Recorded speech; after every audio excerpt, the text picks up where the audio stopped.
So Google's John Miller recently commented on LinkedIn saying, I strongly recommend not relying on trying to force indexing.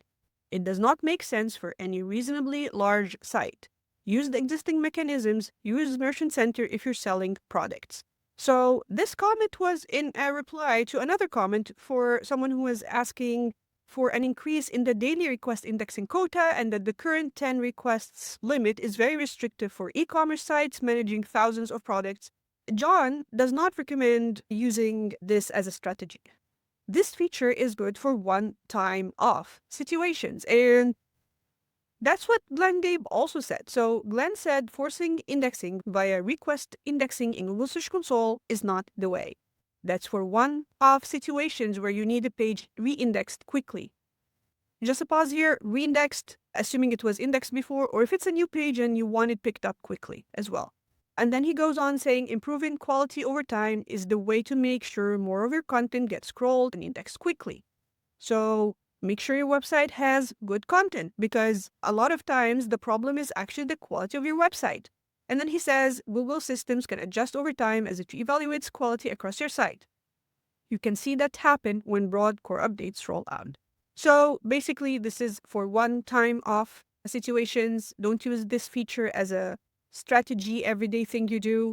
And then the way to go is improving quality, and that Google will pick up that you are improving your quality over time and will adapt their systems accordingly.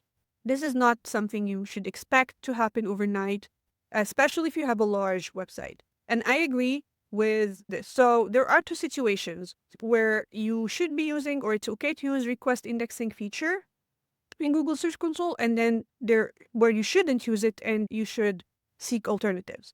So you should use it, as we said here, one-time off situations. Maybe it's a new page and you want it indexed fast for whatever reason, or a page you want it re-indexed or that sort of thing. So this is when you should use it. When you should not use it as a strategy, as an everyday thing you do. So what should you do instead? Number one is just make sure your content is of good quality, right? Number two is, from my experience, I've had a client reach out before and they had a website that was not getting indexed at all in search. So the reason for that, after digging there, was technical issues. So if your website has technical issues, it may prevent Google from indexing it. And the technical issue that website had was JavaScript. It was a very heavy JavaScript website. And just to add insult to injury, the quality of the content was very low. So why would you think Google will invest any computational energy to get your website indexed? So this is where you start. This is where you address the problem from its roots versus just putting a patch, because request indexing in Search Console is a patch. You're patching the problem. So the first thing is review your technical situation, review your content quality situation. Another thing is it can be very simple as your title tag. If your title tag is very similar to a lot of the title tags in search for the same topic, it may not get picked up because there's no new value you're adding starting from the title tag. So have a look at this. This can be it. A/B test it. It's very low cost to try and address that. Another thing that I wrote about in the past is, do social signals matter? And I ran a test and my result was yes.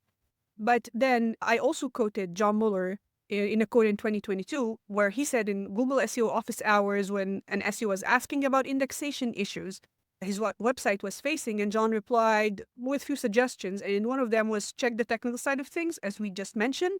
And then John Mueller said, and I call that a bombshell in my article, promote your website by buying ads, right? Okay, can someone explain how buying ads would get your website indexed better in search? Here's how. If you buy ads on social platforms, you are going to get social signals, and that can make your website get picked up faster. Anyways, I ran a test, and I'm going to link to this in the description box if you're interested to read more about this. The list goes on. You need to check your technical infrastructure. You need to check the content quality. You need to check things as simple as your title tag, obviously page size, page speed, how users behave on the page, and then also, can you get social signals? I'm not saying you should run ads, but I'm saying social signals, even organic social signals, can bring value to your website. And then last but not least, you may want to consider using the Index Now protocol. What is that? It's a protocol that helps search engines pick up URLs faster. Unfortunately, still as of today, to my knowledge, Google does not adopt this protocol. However, other search engines do. If other search engines are important to you, maybe you want to talk to your developers about the Index Now protocol. I know this would be very important for large websites, news websites who want to be accessible on all search engines. And even if the market share of a search engine like Bing is small, it still matters to them because they are large websites. And if we look at Google's documentation here about Google recrawling your URLs, Google recommends using the URL inspection tool just for a few URLs, as we discussed. The other alternative is submit a sitemap. So if you have a large number of URLs, submit a sitemap. A sitemap is an important way for Google to discover URLs on your website. It can be very helpful if you just launched your site or recently performed a site move. So a sitemap can also include additional metadata about alternate language versions, video, image, or new specific pages. So submitting a sitemap may be also a good tactic, and I think this is very important if you just did a website migration. And if you have a large amount of URLs that are not getting indexed, are you sure they're in the sitemap? If they're not, definitely add them. You may want to consider resubmitting the sitemap. I hope you found this useful and see you next video. Bye!